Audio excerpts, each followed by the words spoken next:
Hey friends, today I have a very special treat for you. My dear friend, the incomparable nurse Sophia is here to help me demonstrate for you the difference between how you present in bedside rounds as a nurse and as an NP.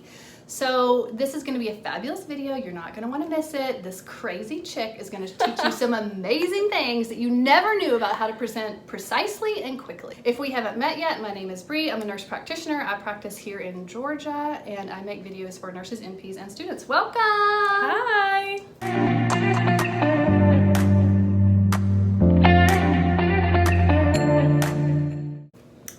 Okay. All right. Okay, so let's talk for just a minute about the difference between how we present. Now, when you are the bedside nurse, you are the closest human being to that patient. You know the nitty-gritty details that can make a huge difference in the outcome of the patient if the providers are aware of these details. So how you present is going to be very detailed. It's going to be very regimented, very detailed. It's going to be system by system, and you're going to present a lot of details. And doing this quickly and precisely, leaving out all the non-pertinent details, it's a little bit of a skill set. This chick does it really well, so she's going to show you how to do that. As an NP, it's a little bit different. And if you work at an academic institute or if you're learning as a student, you will quite often be the person presenting as the APP. I did as a student. I have my students do so. So it's important that you learn a little bit of the differences in how you present, because if you present as a bedside nurse, number one, you're not going to know all of that information, and number two, you're going to lose your audience because it's a lot of information. Your focus is different. What I want you to remember as an NP is that you are always, for every single thing that you're doing, from working up a patient to assessing them, creating your plan, to presenting in rounds, to staffing with your attending when you do an admit, to writing your notes, everything boils down to 3 key points. What did they come in for, aka what's your diagnosis? 2, what are the current problems? And 3, how are you going to get them better? How are you going to get them out of the ICU? Everything you do, all those processes throughout your entire day, focus on those 3 key things, and you have to focus on that, as particularly when you're presenting to a group of people or to your attending. So without further ado, here's our patient. So, welcome to Rounds. Thanks for having us. Today for you, we have a patient. He just came in 2 days ago. He's a 49-year-old male. He is obese, history of non-compliancy with diabetes and hypertension. He also has a history of inferior stents with an RCA stent in 2018. What brought him to the hospital is our patient started having chest pain at home. He sat down, drank some water. His wife went to go call 911 because he wasn't feeling well. When she came back, he was unresponsive. She couldn't get him out of the chair. So she started doing CPR while he was reclined. EMS arrived. Patient was in VFib. On the monitor, they shocked once. Patient went asystole, continued CPR, did epi and bicarb types 5 before arriving to our ER. Upon arrival, patient was emergently taken to cath lab. He had 100% occlusion to the LAD and RCA, 2 stents were placed, and an Impella device was inserted for severe cardiogenic shock. He was then transferred to the CCU for further care. Due to prolonged downtime and Impella therapy, kidneys had restricted blood flow and urine output was decreased, causing need for CRRT initiation. He also had 24 hours of decreased urine output and was very fluid overloaded, so we have been pulling as much as his pressure would tolerate. Okay. And that's what brings us to today. Head to toe, patient is sedated on low doses of propofol and fentanyl. He has a cough, a gag, and corneal, but he is unresponsive to anything else. During our neuro exam, sedation was turned off. He was very unresponsive, or he was still unresponsive, but he became very desynchronous with the ventilator, so we restarted his sedation. Okay, I wondered about that. Okay. Due to his prolonged downtime and cardiac arrest, we started him on cooling therapy. He is now rewarming. Cardiac-wise, he is sinus rhythm. He is on multiple drips for pressure support. Epi is at 4, levo is at 20, vaso is at 0.04, dobutamine is at 10. We are keeping our MAPs above 60. Impella is at P8. We are unable to wean. He's hyperdynamic. His output and index were 6 and 2.5. His PAP is elevated. at 50s over 30s. His EF is still at less than 48 hours after initial injury. Respiratory-wise, he is still ventilated, a PRV at 65%, P high of 35, P low of 0, excessive secretions, coarse breath sounds throughout, chest x-ray indicative pulmonary edema, and possible aspiration pneumonia. GIGU, we placed an OG tube. It's too low intermittent suction. Upon insertion, there were 2 liters of output coffee ground. We didn't start any feeds. He hasn't had a BM. Urine output is minimal. We're still running CRT. It's running well. We're on a heparin protocol. PFR of 250. We're running net negative, 100 an hour on a 0K bath. Skin's intact. Lines, right IJ vas cath, left radial A line, left fem swan, right fem impella. Drip wise, propofol at 10, fentanyl at 1, dobutamine at 10, epi at 4, levo at 20, vaso at 0.04, heparin at 1, lidocaine at 1, amio at 1, insulin drip, titrated based on glucose. We are covering him on all the antibiotics. We plan to wean the impella, and the drips is tolerated. So far, he has tolerated none.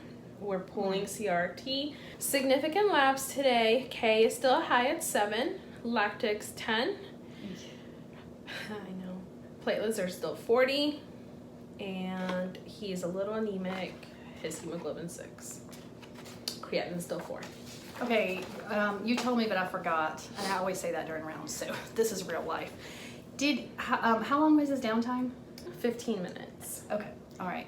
And where are we at in the cooling? Are we rewarming, or are we still cooling? We are rewarming. We will reach our 24-hour goal temp at 3.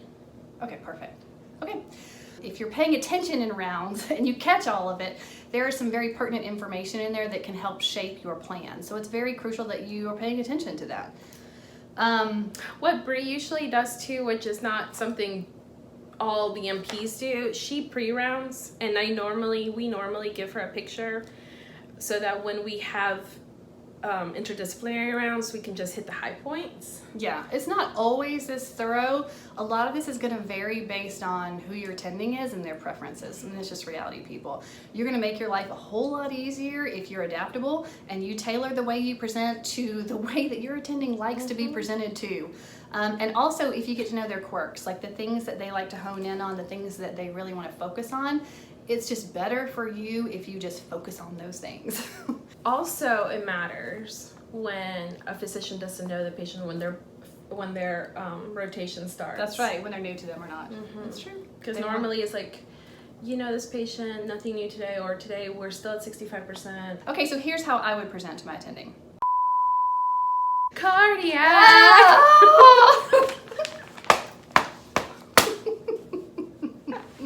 The blooper reels can be lit. Okay, so great. I'm not as good. You just rolled right off your tongue. You just like went right into it. I read. That's all I did. They go into her. What's that saying? It's not like I dislike nursing. I just don't like it at all. I don't hate nursing. I just don't like it at all. She's lying. Here's how I would present as an NP if I did not have a nurse presenting, or if I was at an academic institution where I was expected to present. It's going to be significantly shorter with significantly fewer details. I'm going to focus on the highlights and the big things that we need to address so that we can formulate our plan and move on to the next patient. Otherwise, rounds is going to be 4 hours long and nobody wants that. I'm going to get this done, really. Get it done. Okay, so this is a 49-year-old with a cardiac history, prior MI, coronary artery disease, stents. He came in 2 days ago after primary VFib arrest. His downtime was approximately 20 minutes, maybe even more than that. He was taken immediately to the cath lab. He got stented to the LAD and RCA for 100% occlusions. He has an impella at P8, significant cardiogenic shock, obviously. He's on dobutamine, levo, epi, vaso. He's had multi-system organ failure, including shock liver. What you didn't say. I forgot about the shock liver. He has shock liver too.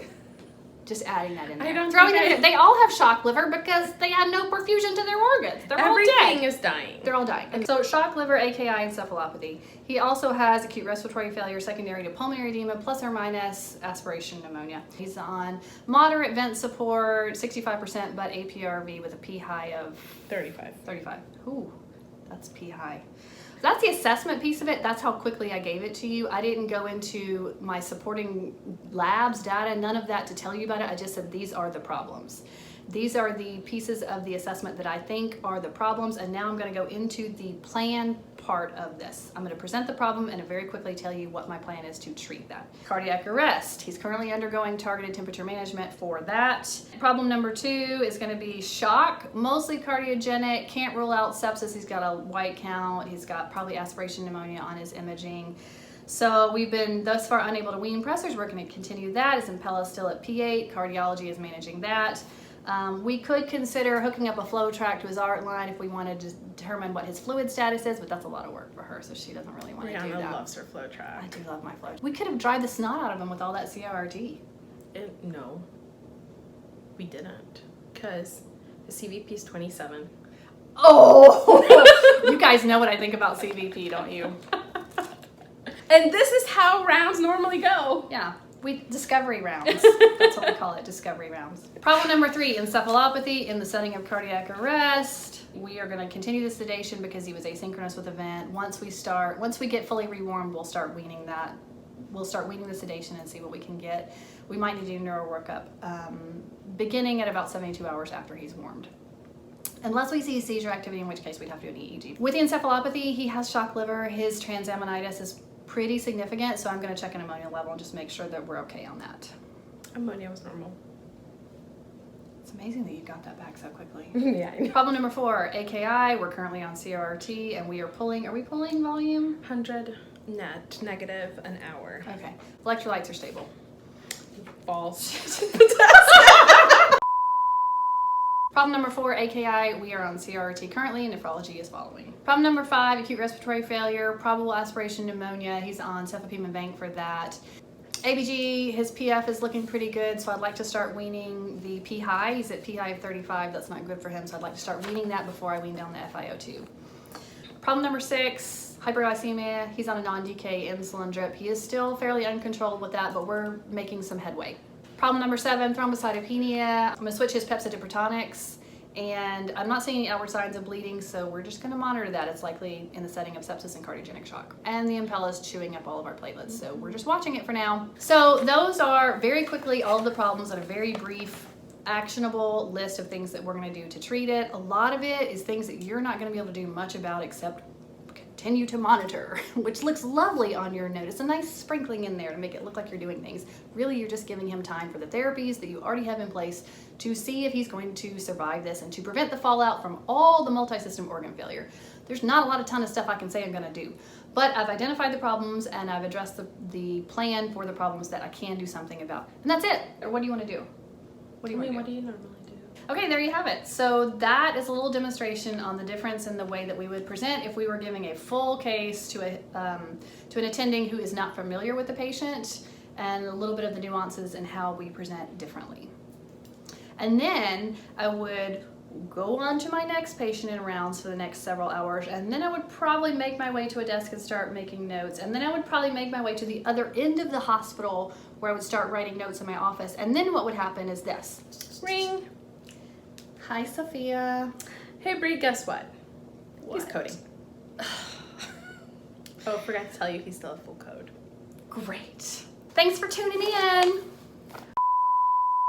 Okay. Such girls. Love the outtakes. Always good when you have outtakes. I've always loved the bloopers. We're gonna go look at the old one or look at the young one? Whatever, you're the young one. Okay.